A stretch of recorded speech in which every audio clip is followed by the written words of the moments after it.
Hello guys, എല്ലാവർക്കും ചാനലിലേക്ക് സ്വാഗതം. ഇന്ന് ഞാൻ എൻ്റെ ജീവിതത്തിലെ ഒരു പുതിയ കാര്യത്തിന് തുടക്കം കുറിച്ചിരിക്കുകയാണ് കേട്ടോ. അപ്പം അതിലേക്ക് ഞാൻ നിങ്ങളെയും കൂടിയും വിളിക്കുകയാണ്. ആ കാര്യം മറ്റൊന്നുമല്ല, നിങ്ങളിപ്പോൾ കണ്ടുകൊണ്ടിരിക്കുന്ന കാര്യം തന്നെയാണ്. അതെ, ഞാനൊരു യൂട്യൂബ് ചാനൽ തുടങ്ങി. കഴിഞ്ഞ 1-2 വർഷങ്ങളായി ഇത് തുടങ്ങണമെന്ന് ഞാൻ ആശിച്ചിരിക്കുകയായിരുന്നു. പക്ഷേ എന്തോ എനിക്ക് അതിനുള്ള ധൈര്യം ഉണ്ടായിരുന്നില്ല. പിന്നെ ആൾക്കാരെ ഫേസ് ചെയ്യാനുള്ള മടി, നാണം, ചമ്മൽ ഇതൊക്കെ എനിക്കുണ്ടായിരുന്നു. അപ്പോൾ ഈ വക ആശങ്കകളൊക്കെ എന്നെ പിന്നോട്ട് വലിച്ചു. പിന്നെ ഞാൻ കരുതി, ഒന്നും ചെയ്യാതിരിക്കുന്നതിനേക്കാളും നല്ലതല്ലേ എന്തെങ്കിലുമൊക്കെ ചെയ്യുക എന്നുള്ളത്. ഡു ഓർ ഡൈ എന്നല്ലേ പറയുക. അപ്പോൾ എന്നെക്കൊണ്ടാവുന്ന ഒരു കാര്യം, ഇപ്പോഴത്തെ സാഹചര്യത്തിൽ പുറത്തു പോയി ജോലി ചെയ്യാനൊന്നും എന്നെക്കൊണ്ടാവില്ല. അപ്പോൾ എനിക്ക് ഇൻട്രസ്റ്റ് ഉള്ള ഒരു കാര്യമാണിത്. അപ്പം ഞാനങ്ങ് രണ്ടും കൽപ്പിച്ചങ്ങ് തുടങ്ങി. ഇനി എന്താവും എന്നുള്ളത് നമുക്ക് കണ്ടറിയാം. ചിലപ്പോൾ ഒരുപാട് കളിയാക്കലുകളും പരിഹാസങ്ങളും, ഈ പെണ്ണ് എന്തായി ചെയ്യണേന്നൊക്കെ തോന്നാം ചിലർക്ക്. പക്ഷേ ഞാനിപ്പോൾ എന്തായാലും തുടങ്ങാൻ തീരുമാനിച്ചു. എന്തും ഫേസ് ചെയ്യാന്ന്, എന്തും നേരിടാനുള്ള ശക്തി സംഭരിച്ചിട്ട് തന്നെയാണ് ഇപ്പോൾ രണ്ടും കൽപ്പിച്ചാണ് തുടങ്ങണത്. അപ്പോൾ എൻ്റെ പ്രഭാതകൃത്യങ്ങളാണ് കേട്ടോ നിങ്ങളിപ്പോൾ കണ്ടുകൊണ്ടിരിക്കുന്നത്. എൻ്റെ ഒരു ദിവസം തുടങ്ങുകയാണ് ഇവിടെ.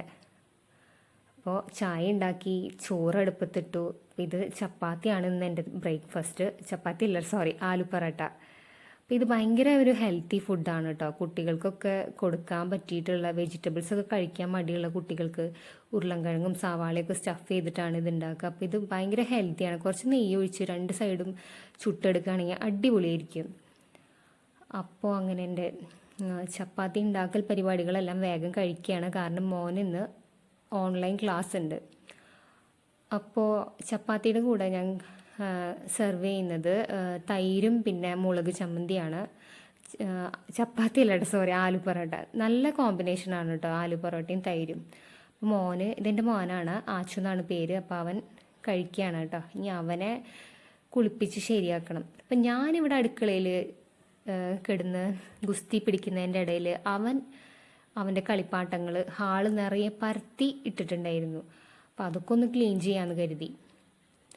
അങ്ങനെ അപ്പോൾ അവനും എൻ്റെ കൂടെ കൂടുന്നുണ്ട് കേട്ടോ ക്ലീനിങ്ങിനൊക്കെ ആയിട്ട്. അങ്ങനെ ഞാൻ വേഗം ഒന്ന് അടിച്ചു തുടയ്ക്കാമെന്നൊക്കെ വിചാരിച്ച്. എന്തായാലും കർക്കിടക മാസമല്ലേ, അപ്പോൾ നല്ലൊരു ശുചിത്വത്തോട് കൂടിയിട്ടാണ് ഇപ്പോൾ ഈ മാസം മുഴുവൻ ഞാൻ കാര്യങ്ങളൊക്കെ ചെയ്യുന്നത്. അപ്പോൾ ബെഡൊന്ന് വൃത്തിയാക്കിയിട്ട് കഴിഞ്ഞാൽ നമുക്ക് ആ ബെഡ്റൂമിലേക്ക് കിടക്കാൻ തന്നെ നല്ലൊരു സുഖമാണ്. അല്ലെങ്കിൽ ഇതെന്താ പുതപ്പും ഒക്കെ അവിടെ ഇവിടെയും വലിച്ച് വാരിക്കെടുക്കുമ്പോൾ നമുക്കൊരു സുഖം ഉണ്ടാവില്ല അത് കാണാൻ. അപ്പം അങ്ങനെ ഞാൻ പതുക്കെ എൻ്റെ ക്ലീനിങ്ങിലേക്ക് കിടന്നു. ഇപ്പം രാവിലെ തന്നെ ഞാൻ മുറ്റടിക്കാറുണ്ട് കേട്ടോ. അപ്പം ഇന്ന് മഴയായ കാരണം അകത്തെ പണികളൊക്കെ കഴിഞ്ഞതിന് ശേഷമാണ് പുറത്തേക്ക് ഇറങ്ങിയത്. അപ്പോൾ ഇതാ മുറ്റത്ത് നിറച്ച് പുല്ല. അപ്പോൾ അതൊക്കെ ഒന്ന് പറിക്കണമെന്നുണ്ട്.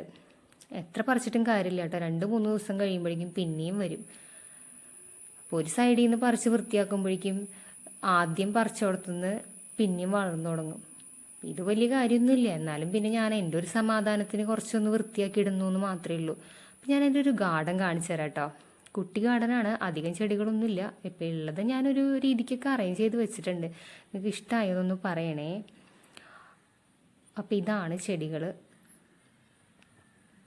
ഇത് കഴിഞ്ഞിട്ട് വേണം നേരെ കുളിക്കാൻ പോകാനായിട്ട്. അപ്പം ഞാൻ എൻ്റെ സ്കിൻ കെയർ ചെയ്യാണ്. Skin care and hair care ഒക്കെ പിന്നീട് ഇടാം. ജസ്റ്റ് ഇത് ഞാനൊന്ന് കാണിച്ചെന്ന് മാത്രം.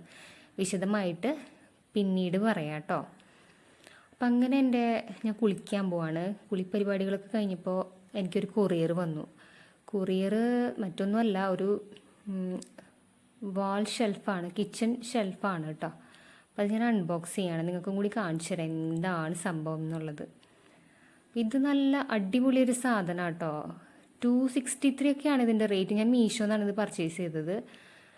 അടുക്കളയിൽ നമ്മുടെ സ്പോഞ്ചൊക്കെ വെക്കാനായിട്ട്, വെള്ളം വാർന്നു പോകാനൊക്കെ ആയിട്ട് നല്ല അടിപൊളിയാണ്. അപ്പോൾ ആ കാണിച്ചത് സ്റ്റിക്കറാണ്. ആ സ്റ്റിക്കർ വാളിൽ സ്റ്റിക്ക് ചെയ്തതിന് ശേഷം അതിൻ്റെ ഗ്യാപ്പിലേക്ക് ഇത് ഇറക്കി വയ്ക്കുക ചെയ്യേണ്ടത്.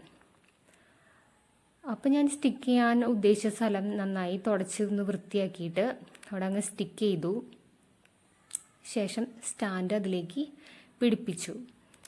എന്നിട്ട് അതിൽ നമ്മുടെ സാധനങ്ങളൊക്കെ ഞാൻ എടുത്ത് അറേഞ്ച് ചെയ്ത് വെച്ചു. നല്ല അടിപൊളി സാധനം.